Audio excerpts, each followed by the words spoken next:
जय हिंद दोस्तों, वंदे मातरम। कैसे हैं? उम्मीद करते हैं और आशा ही नहीं पूर्ण विश्वास है कि आप लोग अच्छे ही होंगे। दोस्तों, आज के क्लास करने से पहले हम आप लोगों से कुछ बातें बताना चाहते हैं। सबसे पहली बात है कि आप लोग तो क्लास को पूर्ण रूप से देखते ही नहीं हैं। क्लास को पूर्ण रूप से देखा कीजिए। देखते हैं कि आधा घंटा का वीडियो है, बाद में देखेंगे। देखते हैं 45 मिनट का वीडियो है, बाद में देखेंगे। 15 मिनट देख लेते हैं, इसके बाद छोड़ देते हैं। फिर 20 मिनट देख लेते हैं, इसके बाद छोड़ देते हैं। ऐसा नहीं है दोस्तों, ठीक है। हम शिक्षा को जब तक पूरी कहानी को एक तरफ, पूरी कहानी की तरफ नहीं समझेंगे ना, तो हम लोग को समझ में नहीं आएगा। और हम तो बोले कि आपको लिखने का कोई दरकार नहीं पड़ेगा, ना ही पढ़ने का कोई दरकार पड़ेगा। बस वीडियो देखिए और दिमाग में सिर्फ रखिए, अपने आसपास की चीज़ों के वस्तुओं को देखिए, ठीक है। इसके बाद आपको समझ में आएगा कि हाँ, मेरा वीडियो आपको सही में आपके लिए लाभदायक सिद्ध हुआ या नहीं हुआ। इसीलिए दोस्तों, किसी भी उम्र में हो, किसी भी पड़ाव में हो, वीडियो को देखिए, अच्छे अच्छे ज्ञान की प्राप्ति कीजिए। यहाँ पे क्या होता है कि आपके पास प्रत्येक मनुष्य को, प्रत्येक व्यक्ति को, प्रत्येक स्टूडेंट को, प्रत्येक आदमी को कम से कम अपना मोबाइल में रिचार्ज कराना पड़ता है। उसमें डाटा देता है 2 GB, 1.5 GB, 1 GB, इस तरह करके डाटा देता है। वो क्या करता है, उस डाटा को सही यूज नहीं करता है। वो डाटा को क्या करता है, इंस्टाग्राम हो गया, फेसबुक हो गया, व्हाट्सअप हो गया, या बहुत तरह का यूट्यूब में वीडियो वगैरह आता है, गाना वगैरह, मूवीज़ वगैरह, वो सब डाउनलोड करके देख लेता है। डाटा ख़त्म हो जाता है, पूरा दिन भर का कहानी ख़त्म, वो फिर आराम से सो जाता है, ठीक है। उसमें उसको क्या फ़ायदा मिलता है, बस गाना को दोहराएगा या गाएगा, या फिर वीडियो को पिक्चर देख रहा है तो उसमें 3 घंटा बर्बाद करेगा। हम ये नहीं कहते हैं कि आप पिक्चर मत देखिए, गाना मत सुनिए, ठीक है, लेकिन सबसे पहले अपना टारगेट रखिए, अपने आप में एक टारगेट रखिए, ठीक है। अपने आप में एक टारगेट रखिए कि आज हमको ये क्लास देखना है, सर का क्लास आया है तो उसको देखना है। प्लस में आप लोग के लिए बेनिफिट के लिए एक ग्रुप भी बना रहे हैं, जिसमें आप लोग को लर्न के साथ साथ अर्न का भी हम आपको बताएंगे कि कैसे क्या करना है, ठीक है। इसीलिए अगर आप लोग तो अगर जो हमको पहचान रहे हैं, जान रहे हैं, वो कम से कम अपना एक बार हमको अपना नंबर शेयर कर दीजिएगा, बताइएगा, ठीक है। जो हमको जान रहे हैं वो नंबर शेयर कर दीजिएगा। जो पढ़ने के इच्छुक विद्यार्थी कहीं पे भी हो, ठीक है, वो पढ़ने के विद्यार्थी कहीं पे हो, पूरे भारत में कहीं पे भी हो, उसके लिए हमेशा शिक्षा का माध्यम हमेशा खुला हुआ है, कहीं से भी पढ़िए। लेकिन हाँ दोस्तों, होता क्या है कि हम लोग बहुत बाद में जानते हैं, हम लोग बहुत बाद में देखते हैं, ठीक है, बहुत बाद में समझते हैं। जब पूरी कहानी ख़त्म हो जाता है तो हम लोग को समझ में आता है, ओह, हम लोग को ऐसा करना चाहिए। बहुत सारी क्लास, बहुत सारी यूट्यूब में प्रोवाइड की होगी, मगर शुरुआती दौर से अगर आप देखिएगा ना, पार्ट बाय पार्ट करके अगर आप देखिएगा, तो आपको जब समझिएगा तो आपको खुद आनंद लगेगा, खुद आपको अच्छा लगेगा। आप वीडियो को जब पूरी वीडियो को, जैसे मेरी 4 या 5 वीडियो अपलोड हो जाएगी इस वीडियो के बाद, शुरू में ब्रह्मांड की उत्पत्ति उसके बारे में बताए हैं, ठीक है, तारों की उत्पत्ति के बारे में बताए हैं, आकाश गंगा क्या है उसके बारे में बताए हैं, प्रकाश वर्ष किसे कहते हैं, अपस्वर उपस्वर क्या होता है उसके बारे में बताए हैं। सारे वीडियो में कुछ ना कुछ आप लोग को शुरुआती दौर से चलते आ रहे हैं। अब जो बताएंगे ना, उसी सब के माध्यम से आपको समझ में आएगा कि हाँ, ये तो बताया गया था, ठीक है। तो आप लोग सबसे पहले कि वीडियो को तो देखिए, पूरा वीडियो को देखिए, वीडियो को समझिए, एक कहानी के माध्यम से देखिए, समझिए। हम लिखना कम, आप लोग को बताना ज़्यादा अच्छा लगता है कि आप लोग बताइए, आप लोग को बताएंगे, आप लोग उसको फॉलो कीजिए, उसको समझिए। बोले ना कि आपके पास 1.5 GB, 1 GB, 2 GB डाटा तो होता ही होता है, मगर सबसे पहला प्राथमिकता आप वही दीजिएगा जो आपके लिए महत्वपूर्ण है। शिक्षा सबके लिए ज़रूरी है। उस व्यक्ति से पूछिए जो कभी ना पढ़ा है ना लिखा है, उसको पता चलेगा कि शिक्षा क्या है। फिर भी वो भी आदमी अगर मेरा वीडियो को देखेगा तो एक कहानी के माध्यम से समझते जाएगा, क्योंकि लिखना पढ़ना तो यहाँ पे थोड़ा सा पढ़ेगा, मगर पूरी वृहत पढ़ाई आपको नहीं पढ़ना पड़ेगा, पूरा भूगोल आपको पूरा क्लियर नहीं करके रखना पड़ेगा, ठीक है दोस्तों। तो आप इस चीज़ को फॉलो कीजिए, समझिए बात को। आधा से अधिकांश हम लोग समय को बर्बाद कर चुके हैं। टाइम के बारे में एक वीडियो ज़रूर आप लोग के लिए बनाएंगे। और दोस्तों, हम सिर्फ पढ़ाई के साथ साथ आप लोग को और सारी ज्ञान भी देंगे, ठीक है। साप्ताहिक हो सके तो आपका एक बार हम जांच भी करेंगे कि आपने क्या क्या पढ़ा, कैसे पढ़ा। हो सके तो आपको क्वेश्चन पैटर्न देंगे, उस वीडियो में सिर्फ क्वेश्चन रहेगा, आपको जवाब देना है, ठीक है। और दोस्तों आपको सप्ताह या 2 सप्ताह या मंथ के अंत में एक स्टोरी भी आप लोग को सुनाएंगे, वैसा स्टोरी जो आपके लिए भी फ़ायदेमंद है और औरों के लिए भी फ़ायदेमंद है और शिक्षा की ही स्टोरी रहेगी, चाहे किसी के माध्यम भी हो, वो स्टोरी भी आपको प्रोवाइड करवाएंगे एक वीडियो के माध्यम से ही।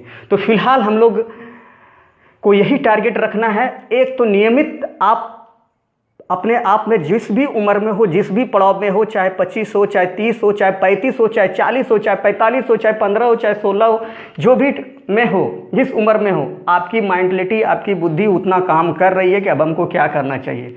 वक्त को गुजारने से अच्छा है दोस्तों जो आज का वक्त हम आपसे बात कर रहे हैं, हम आपको पढ़ा रहे हैं, ये वक्त फिर आपको कल घूम के नहीं मिलने वाला है, ठीक है। पैसा आप कमा लीजिएगा लेकिन समय आप नहीं कमा सकिएगा। समय एक बार जो चला जाएगा वो कभी नहीं आएगा। दोस्तों आज के तारीख में आज है आपका 2 जुलाई।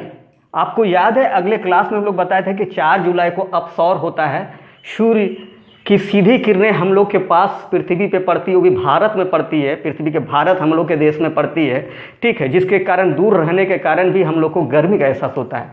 4 जुलाई आने ही वाला है 2 दिन के बाद, आप देखिएगा कि आपको गर्मी का एहसास होगा।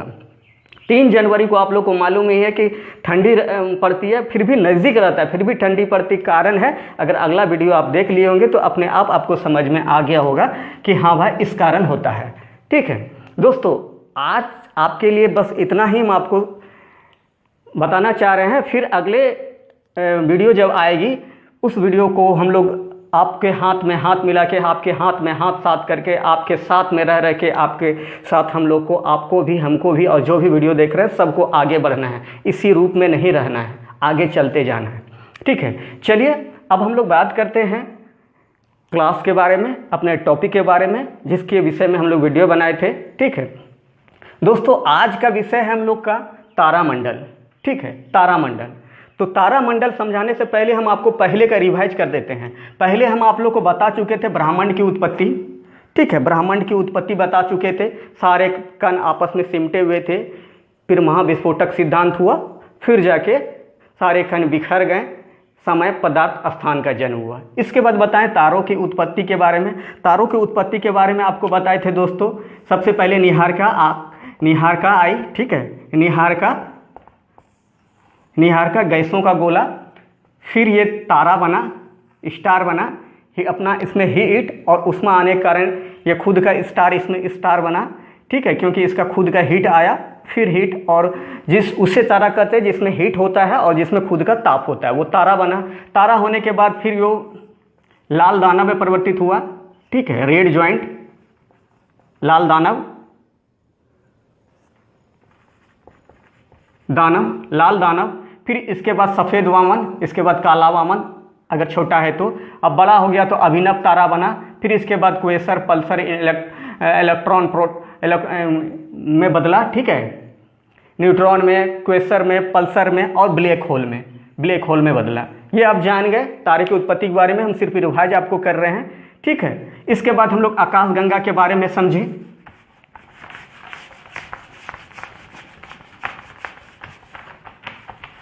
आकाशगंगा के बारे में समझे। आकाशगंगा क्या है?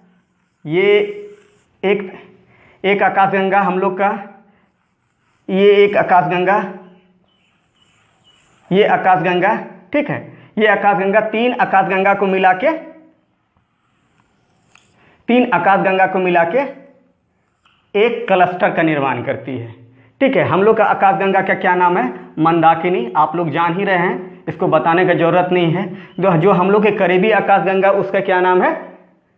अगर आप लोग देख रहे हैं वीडियो तो आप लोग को ऑटोमेटिक माइंड में आता होगा, क्या नाम है? देवयानी, ठीक है, देवयानी। और तीसरी आकाशगंगा का नाम है NGSC-33। क्या नाम है तीसरी आकाशगंगा का नाम?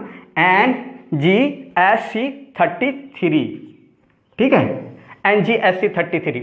3 आकाशगंगा के समूह को हम लोग क्लस्टर कहते हैं, ठीक है। इसके अंदर हम लोग के मंदाकिनी के अंदर, इसके बाद हम बता चुके थे, इसके बाद तारामंडल आता है, जो हम लोग सूर्य से दूरी पे जो तारों का समूह है उसे तारामंडल कहते हैं। इसके बाद नक्षत्र आता है, इसके बाद ग्रह आता है, यहाँ हम लोग का सूर्य है।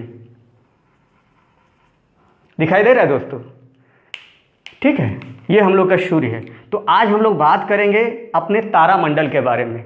ठीक है, तारामंडल के बारे में, जो सूर्य की दूरी पे तारों का समूह है उसे तारामंडल हम लोग कहते हैं।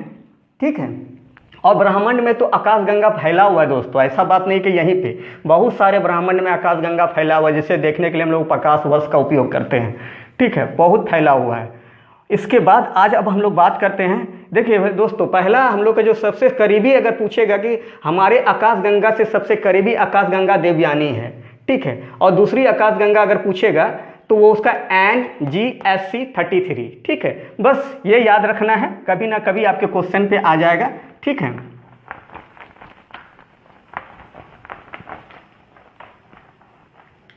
देखिए दोस्तों, आप अगर समझते जाइएगा ना तो हमको भी अच्छा लगेगा कि हाँ भाई आप समझ रहे हैं और आगे बढ़ रहे हैं। किसी के पास अनपढ़ या अशिक्षित वाला बात आप नहीं कीजिएगा। आप जो भी कीजिएगा भौगोलिक दृष्टि से या सिद्धांत के रूप से या शिक्षा के माध्यम से ही कीजिएगा।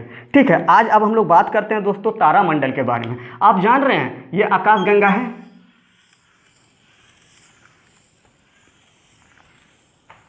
ये तो हम अगले बार भी आप लोग को बता चुके थे। थोड़ा सा डार्क कर लेते हैं दोस्तों, थोड़ा सा चिकनाहट है बोर्ड पे।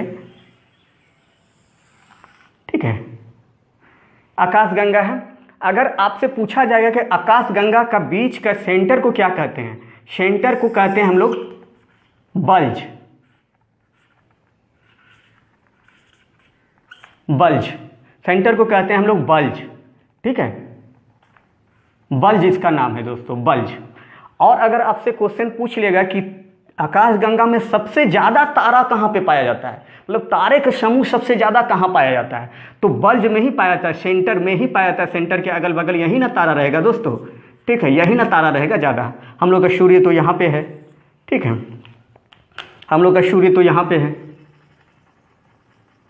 ठीक है, तो बल्ज के आसपास ही ज़्यादा तारा, मतलब आकाशगंगा के सेंटर में ही सबसे ज़्यादा, जिसे बल्ज कहते हैं, वो आधा लॉज ऑफ बल्ज, जिसे बल्ज कहते हैं, उसी सेंटर में ही सबसे ज़्यादा तारा पाया जाता है। तो दोस्तों ये भी बात एक क्वेश्चन हो गया कि सबसे ज़्यादा तारा कहाँ पाया जाता है, तो आकाशगंगा के बीच में। ठीक है, आकाशगंगा में सबसे ज़्यादा तारा कहाँ पाया जाता है, तो आकाशगंगा के सेंटर में, जिसका नाम है बल्ज, तो बल्ज में पाया जाता है। तो दोस्तों ये भी कन्फर्म हो गया कि वहाँ सबसे ज़्यादा तारा पाया जाएगा, तो ब्लैक होल भी वहीं पाया जाएगा ज़्यादा, क्योंकि तारा तो टूट के फिर ब्लैक होल ही में बनता है अगर बड़ा तारा हो तो। और ब्लैक होल दोस्तों ऐसा हम तो पहले बता देते, इतना घनत्व है ब्लैक होल के कि प्रकाश भी पार नहीं हो पाती है ब्लैक होल में। ठीक है, और ब्लैक होल की अगर एक चम्मच मिट्टी भी उठाइएगा ना, एक चम्मच मिट्टी भी उठाइएगा तो 10 हाथी के बराबर होता है उसका भार। सोचिए ब्लैक होल कितना भारी होगा। ठीक है, तो ये तो अगले क्लास में बता ही चुके थे। ठीक है, अब बात करते हैं इसके बाद जो तारों, पहले फिर इसके बाद क्या आता है, तारामंडल। ठीक है, तारामंडल। इसके बाद फिर आता है नक्षत्र, यही आपको अगला क्लास में बता दिए थे।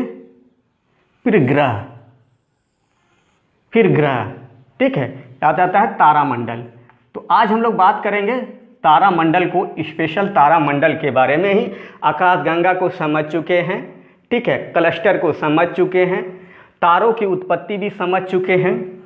अब हम लोग आज बात करेंगे तारामंडल के बारे में। फिर अगला जो वीडियो होगा दोस्तों वो नक्षत्र के बारे में होगा। जो ज्योतिष लोग उसको ज़्यादा फॉलो करते हैं, ज़्यादा मानते हैं। ज्योतिष विद्या जो 27 तारा, मतलब नक्षत्र में कितने तारा होते हैं, नक्षत्र में कितने तारा होते हैं, अगले वीडियो में आप लोग को मालूम होगा तो आप बता दीजिए कितने तारे होते हैं नक्षत्र में। नक्षत्र में तारे होते हैं,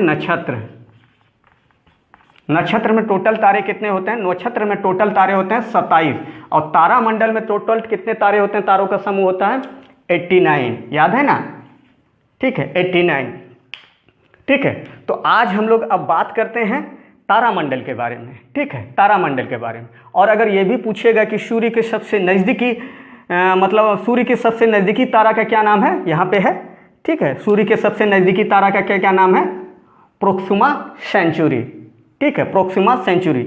सबसे ज़्यादा चमकने वाला तारा का क्या नाम है, आकाशगंगा में सबसे ज़्यादा चमकने वाला तारा का नाम है साइरस। ठीक है, अगले वीडियो पे आप लोग ये देख चुके थे। अब हम लोग बात करते हैं आज का तारामंडल के बारे में। तारामंडल का आज हम लोग अब तारामंडल के बारे में समझेंगे, इसको हम लोग समझ चुके हैं। ठीक है, आज तारामंडल का टॉपिक पे बात चलेगा। ठीक है, चलिए दोस्तों,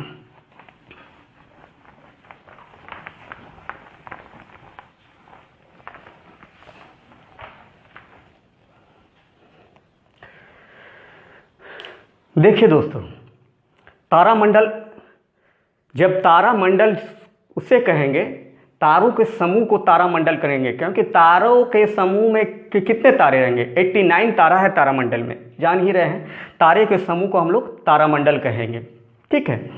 अब तारामंडल, अब जो तारामंडल में तारा जो होता है ना दोस्तों, तारा भी बहुत प्रकार के होते हैं, ठीक है। तारा जो भी हम लोग देखते हैं ना, वो भी बहुत प्रकार के होते हैं।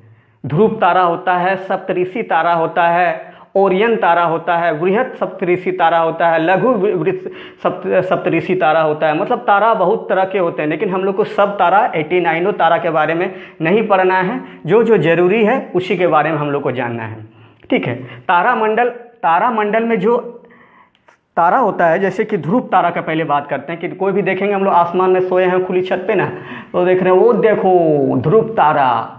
अब हम लोग पूछते हैं अगला को, ये बताइए कि ये ध्रुव तारा कैसे पहचाने दीदी, या भैया ये ध्रुव तारा कैसे पहचाने, या दादी ये ध्रुव तारा को कैसे पहचाने। देखो ना वो क्या बताएगा, वो जो चमक रहा है ना सबसे ज़्यादा, वही है ध्रुव तारा। आप उससे पूछिएगा कि ध्रुव तारा कैसे होता है, ठीक है, कैसे पहचाने, तो वो बोलेगा देखो ये तारा ये तारा ये तारा, तेरे 7 तारा है, 7 तारा के बाद में देखो वो जो चमक रहा है वही है ध्रुव तारा, ठीक है। तो उसके बाद फिर आप कन्फ्यूजन में पड़ जाइएगा, और पढ़ भी गए होंगे, अधिकांश पढ़ भी गए होंगे कि ध्रुव तारा कैसे पहचानेंगे, ठीक है। तो तारामंडल में ही ध्रुव तारा है, ठीक है, उसे कैसे पहचानेंगे, कैसे जानेंगे, वो चीज़ आज हम लोग ध्रुव तारा को जो पढ़ेंगे उसको क्लियर कर लेंगे, ठीक है। अब बात करते हैं ध्रुव तारा के बारे में। देखिए दोस्तों, ध्रुव तारा, पहला तारा, तारामंडल में पहला कौन सा तारा होता है, ठीक है,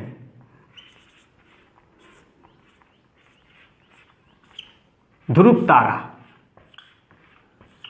ठीक है, ध्रुव तारा, ठीक है, ध्रुव तारा। इसके बाद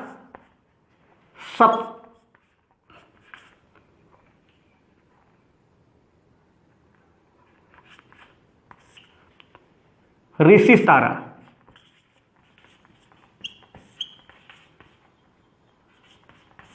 दिखाई दे रहा है दोस्तों, सप्तऋषि तारा। तो ध्रुव तारा, सप्तऋषि तारा, तीसरा हो गया ओरियन तारा। ओरियन तारा, ओरियन तारा को हंटर स्टार भी कहता है,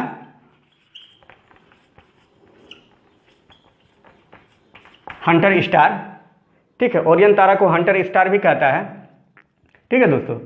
तो अब इस चीज को हम लोग समझेंगे, ठीक है, तारामंडल के बारे में समझेंगे। देखिए सप्तऋषि तारा 2 तारा होता है, एक हो गया आपका जाके बृहत बड़ा सप्तऋषि,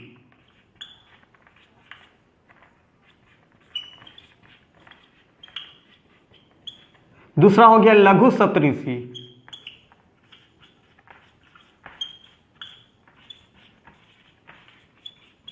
ठीक है, बृहत सप्तऋषि, लघु सप्तऋषि, इसी को कहता है Ursa minor, Ursa minor English में इसे कहता है उर्सा मेजर, ठीक है। ध्रुव तारा, सप्तऋषि तारा, ओरियन तारा, हंटर स्टार।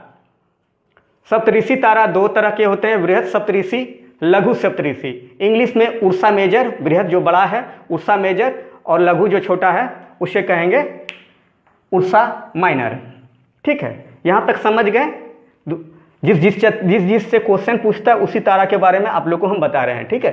तारामंडल के ही बारे में, तारामंडल के बारे में ही, ये तारामंडल में ही है, ठीक है। आज का एपिसोड तारामंडल के बारे में ही है। ध्रुव तारा है, सप्तऋषि तारा है, ओरियन तारा है, जिसे हंटर स्टार भी कहते हैं।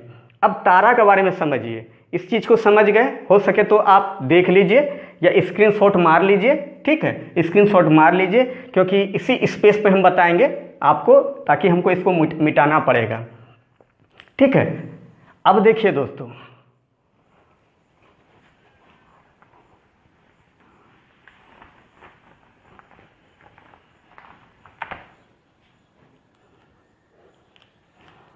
अब देखिए दोस्तों, ठीक है, ध्रुव तारा, ध्रुव तारा हमेशा उत्तरी, पृथ्वी के उत्तरी गोलार्ध में, उत्तरी ध्रुव में ही होता है। ये हो गया पृथ्वी, ये पृथ्वी, तो पृथ्वी का ये उत्तर, ये दक्षिण, ये पूरब, ये पश्चिम। आप लोग ये जानते हैं, सबसे अगर नक्शा कहीं भी पढ़िएगा तो ये इस तरह का प्लस बना लीजिएगा। ऊपर में हमेशा उत्तर होता है, ठीक है, उत्तर दिशा, नीचे दक्षिण दिशा, इधर पूरब दिशा, इधर पश्चिम दिशा, ठीक है। जब कोई भी नाविक, एरोप्लेन या कोई भी खोज करता है अंतरिक्ष में, या कहीं भी पानी में फंस जाता है या फिर जहाज से जा रहा है, तो वो कंपास रखता है दोस्तों। कंपास चुंबकीय होता है, जितना उसमें पाठ पूजा होता है सब वो चुंबक का होता है। वो देखिएगा वो खड़ा कर देगा चुंबक पे, तो वो अपने चुंबक जो है ना उत्तर की दिशा में उसका मुंह हो जाएगा, उसके पूंछ चल जाएगा दक्षिण, और उत्तर की दिशा में उसका मुंह चल जाएगा। तो इसका मतलब ये सिंबल मिलता है कि उत्तर उस दिशा में है, उसको पता चल जाता है, तो वो अपने दिशा का परीक्षण कर लेता है। वो उधर उत्तर है तो इधर दक्षिण होगा, उधर पूरब होगा, इधर पश्चिम होगा, ठीक है। आप लोग इसको भी ये कर लीजिएगा, ठीक है। अगर नहीं जान रहे हैं तो इस तरह प्लस बना लीजिएगा, ऊपर में उत्तर, नीचे में दक्षिण, इधर पूरब, इधर पश्चिम। ये आपको, हम तो अभी आप लोग को एस्ट्रोनॉमी ही पढ़ा रहे हैं, भूगोल अभी बाकी है। अभी आपको जीएस भी पढ़ा, आपको रीजनिंग भी बताना है, ठीक है, हिस्ट्री भी बताना है, मैप भी बताएंगे। हम सोचे एक जगह आप लोग को लोड नहीं दें, ठीक है। इसीलिए थोड़ा थोड़ा करके आप लोग चैनल में ज्वाइन कीजिए, चैनल में आइए, देखिए, समझिए और पढ़ते रहिए। वीडियो को तो देखिए ही पूरा दोस्तों, नहीं देखिएगा तो कुछ समझ नहीं पाइएगा, समय पार हो जाएगा, फिर अपने आप में पछतावा होगा आपको, ठीक है। तो ये हमेशा पृथ्वी के उत्तरी ध्रुव में ही ध्रुव तारा होता है, ठीक है। ध्रुव तारा पृथ्वी के उत्तरी ध्रुव में ही आता है। इसका निशान सोचिए, ध्रुव तारा है तो उत्तर दिशा में होगा पृथ्वी का, ठीक है, पृथ्वी के उत्तर दिशा में ही होगा, ठीक। इस चीज को आप लोग जान गए। अब आगे बात करते हैं हम लोग, ठीक है। इसको देख लिए, ध्रुव तारा, सप्तऋषि तारा।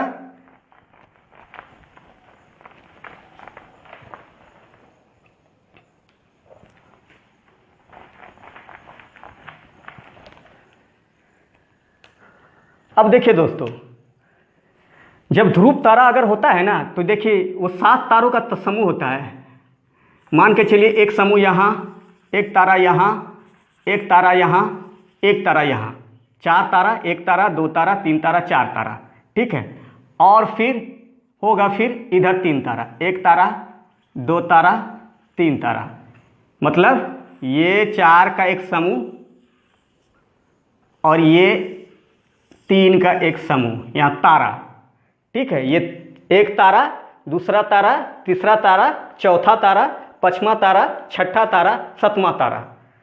तो ये इसका मान के चलिए कि ये हाथी है, इसका ये पूंछ है, ठीक है, ये पूंछ है, नहीं ये हाथी है और इसका ये सूंड है, आगे की तरह इसका सूंड है हाथी का, ठीक है। बस जिसका आगे की तरह सूंड हो, और तो इसी के आगे जस्ट होता है ध्रुव तारा, ठीक, इसी के आगे होता है जस्ट ध्रुव तारा। तो इसे कहेंगे हम लोग लघु सप्तऋषि ऋषि तारा, लघु सप्तऋषि तारा। हिंदी में कहेंगे इसे, इंग्लिश में कहेंगे इसे उर्सा माइनर, ठीक है। ध्रुव तारा, ये क्या है? ध्रुव तारा, ठीक, समझ गए? ये हो गया ध्रुव तारा। अब मान के चलते हैं, अब लघु सप्तऋषि हो गया, अब हम लोग कहते हैं बृहद सप्तऋषि, ठीक है। तो बृहद सप्तऋषि का जस्ट इसका उल्टा होगा। क्या होगा कि इधर मान के चलिए 1 तारा, 2 तारा, 3 तारा, 4 तारा, और इसके आगे की तरफ इसका होगा मुंह, 1 तारा, 2 तारा, 3 तारा, ये 3 तारा का समूह, ये 4 तारा का समूह, टोटल 7 तारा। इससे इधर देखिएगा तो इधर में मिलेगा आपको ध्रुव तारा, ठीक है, इधर में मिलेगा ध्रुव तारा, इस टाइप का। यहां भी हो सकता है ये, ठीक है, इधर भी हो सकता है 1 तारा, 2 तारा, 3 तारा, ठीक है। इधर 3 तारा, इधर 4 तारा, बस इसी का अपोजिट देखिएगा, इसके पीछे साइड ही देखिएगा, इसके पीछे साइड होगा ध्रुव तारा। मतलब आप मान के चलिए इस हाथी का सूंड इधर है, बड़ा है, इसको क्या कहेंगे? बृहत सप्तऋषि, ठीक है, या फिर उर्सा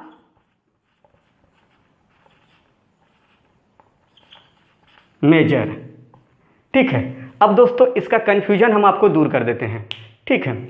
देखिए ध्रुव तारा तभी देखिएगा जब सप्तऋषि तारा आपको समझ में आएगा। तो सप्तऋषि तारा 2 तरह के होते हैं, एक लघु सप्तऋषि, एक बृहत सप्तऋषि, ठीक है। उर्सा मेजर माइनर और उर्सा माइनर, ठीक है। बड़ा होता है, जो बड़ा होता है तो उसको हम लोग इंग्लिश में कहेंगे उर्सा मेजर, और जो छोटा होता है उसको कहते हैं उर्सा माइनर, ठीक है। लघु सप्तऋषि, लघु सप्तऋषि का मतलब होता है छोटा, छोटा सप्तऋषि, सप्त मतलब 7, ठीक है, छोटा 7 तारा, ठीक है। तो छोटा और बड़ा को कैसे पहचानेंगे? देखिए दोस्तों, ध्रुव तारा इसी दोनों के बीच में होगा, ठीक है। अगर देखिएगा कि आपको अगर बड़ा हाथी है तो आप हाथी के सूंड के सामने थोड़ा ना खड़ा हो जाइएगा। अगर बहुत बड़ा हाथी है, ठीक है, उससे खुद के सामने खड़ा हो जाइएगा, आओ हाथी आओ हमको मारो, ठीक है।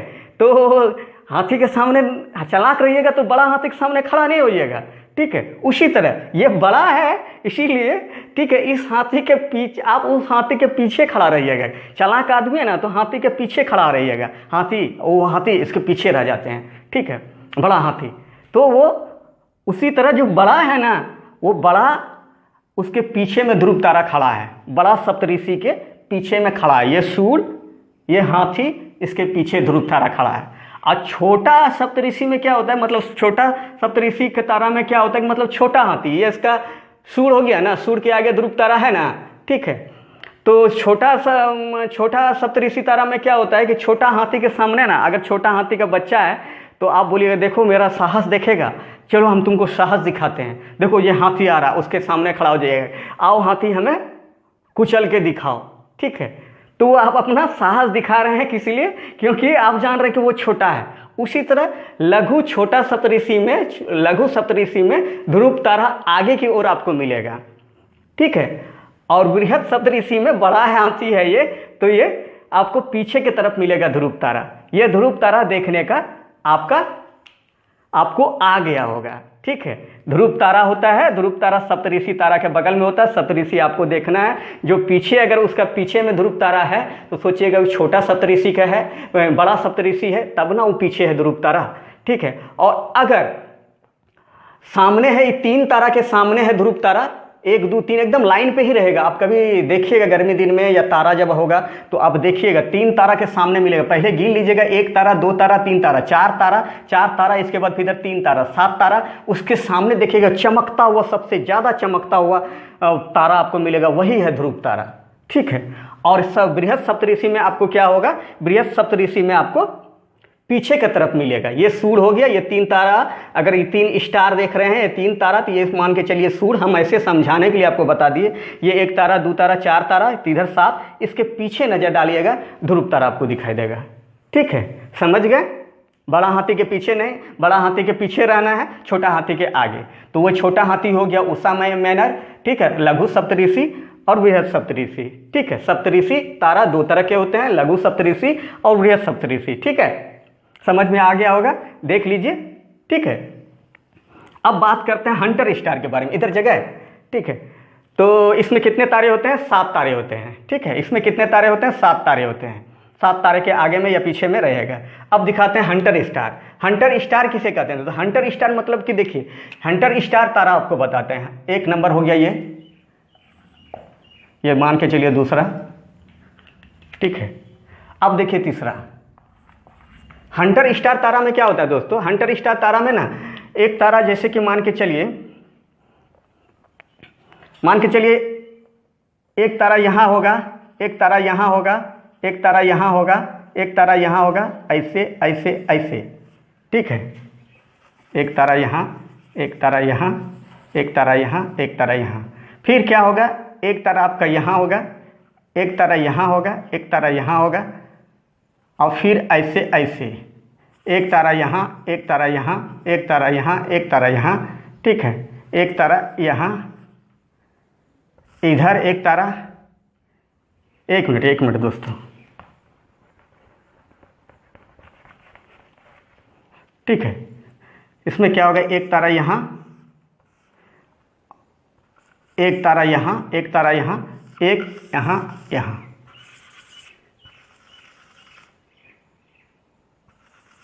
देखिए हंटर सप्तऋषि में हंटर स्टार में जिसको कहते हैं ओरियन, ओरियन मतलब हंटर स्टार इसके नाम के अनुसार इसलिए दिया है, इससे पूछेगा इसको दोस्तों, ठीक है, इससे पूछेगा। देखिए इसमें 16-17 तारा होता है, उतना याद रखने का काम नहीं है, ठीक है।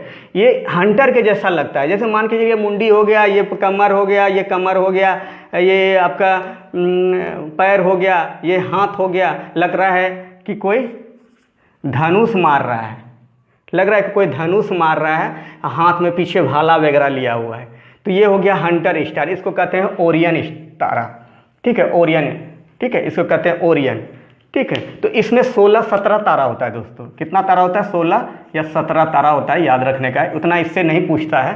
ध्रुव तारा के बारे में पूछेगा, लघु सप्तऋषि तो बता दिए, हंटर जैसा होगा, ठीक है, आप बना लीजिएगा, ठीक है, हंटर स्टार।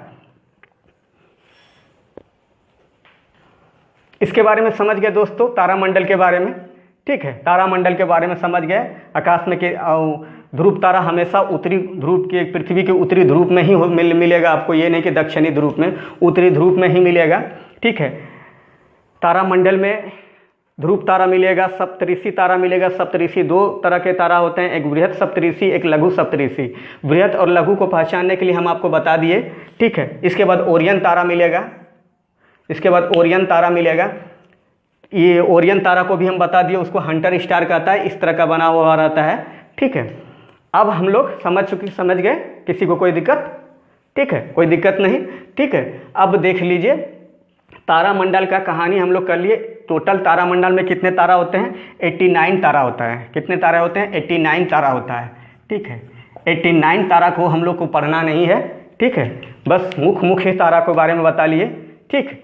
अब आप लोग अगर नहीं देखे हैं वीडियो तो पहला पार्ट से देखना शुरू कर दीजिए और समय बर्बाद मत कीजिए, ठीक है। देखना शुरू कीजिए और समझना शुरू कीजिए, धीरे धीरे ही बढ़िए, लेकिन बढ़िए। आप अकेले बोलिएगा कि सीधा हम छत पे चढ़ जाएंगे तो नहीं, पहला स्टेप रखिए, दूसरा स्टेप रखिए, तीसरा स्टेप रखिए, इसके बाद चढ़िए छत पे, ठीक है।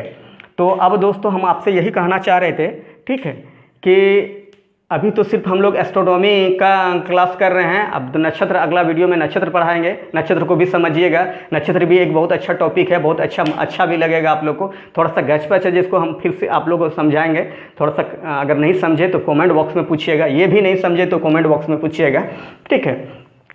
अब दोस्तों बात करते हैं कि हम लोग आने वाले समय में देखिए सारा चीज़ पढ़ाना है, ठीक है। रीजनिंग भी है, आपका ज्योग्राफी भी है, हिस्ट्री भी है, मैप भी है। अब आप लोग बताइएगा कि अचानक इसके साथ साथ ही क्लास शुरू कर दें या फिर भूगोल की जो अभी पढ़ा रहे हैं इसका पूरा पहले कंप्लीट कर दें, तो आगे बताएं, ठीक है। इसके बाद फिर हम लोग बात करते हैं और आप लोग थोड़ा दूध आज शिक्षा की ओर में, आज नई ताजगी, नई उम्मीद के साथ आज थोड़ा सा एक गिलास ये पी लीजिए। ध्रुव तारा मंडल के बारे में समझाने में, समझने में भी कोई दिक्कत नहीं होगा, ठीक है। आगे फिर हम लोग नेक्स्ट क्लास में बात करेंगे नक्षत्र के बारे में, ठीक है। अगर आप वैसा स्टूडेंट है जो पर वीडियो को आप मेरा देख रहे हैं तो आपको कहीं समझने में दिक्कत नहीं होगा, और बीच बीच में छोड़ के देख रहे हैं तो दोस्तों आप अपने पैर पे खुद कुल्हाड़ी मार रहे हैं, फ़ायदा नहीं होगा दोस्तों। पूरा वीडियो देखिए, इसके बाद आपके जो विचार होगा वैसा कीजिएगा, ठीक है।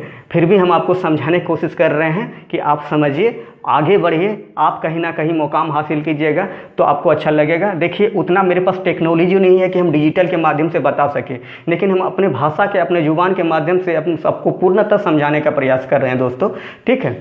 आप समझिए, हंसते खेलते पढ़िए, लेकिन पढ़िए, वीडियो को देखिए और आराम से देखिए, रात में देखिए, दिन में देखिए, लेकिन MB ख़त्म मत कर दीजिएगा, पहले वीडियो देख लीजिएगा तभी ख़त्म कीजिएगा, ठीक है। तब तक के लिए जय हिंद, वंदे मातरम।